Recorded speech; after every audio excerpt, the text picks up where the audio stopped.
বাবা গাড়িতে করে 150 কিলোমিটার নিয়ে যেতেন প্র্যাকটিস করাতে।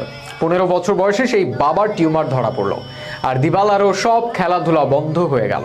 কিন্তু তবুও আজকে তিনি পরিচিত গোল্ডেন বয় নামে, যাকে আর্জেন্টিনার মানুষ ডাকে রত্ন বলে।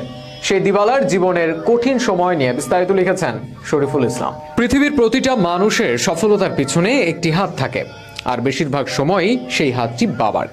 হয়তো নরম কমল না হয়ে শক্ত খসখসে সেই হাতটির কারণে মানুষ পৌঁছায় জীবনের শীর্ষ মুহূর্তে। দিবালার বাবাও তেমনই একজন বাবা। দিবালার ফুটবল জীবনের শুরু স্পোর্টিভয় কর্দোভার অন্যতম বড় ক্লাব ইনস্টিটিউটে অনুশীলনের প্রস্তাব পেয়ে 10 বছর বয়সে সেখানে যোগ দেন তিনি। শুরুতে বাবার সঙ্গে প্রতিদিন বাড়ি থেকেই অনুশীলন করতে যেতেন।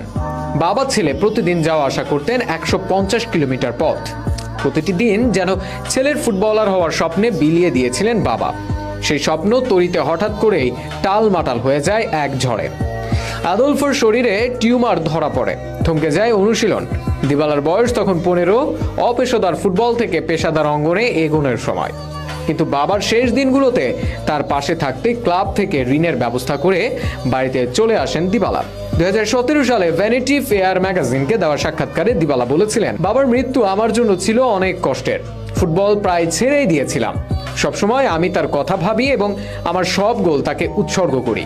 গোল করার পর আমি তাকে ধন্যবাদ জানাই। অনেকে যারা আর্জেন্টিনার খেলা দেখেন তারা ভাবেন মেসির পরে দিবালা হবেন আর্জেন্টিনার তারকা। মেসির মতো একই পজিশনে খেলার কারণে জাতীয় দলে প্লেইং সময়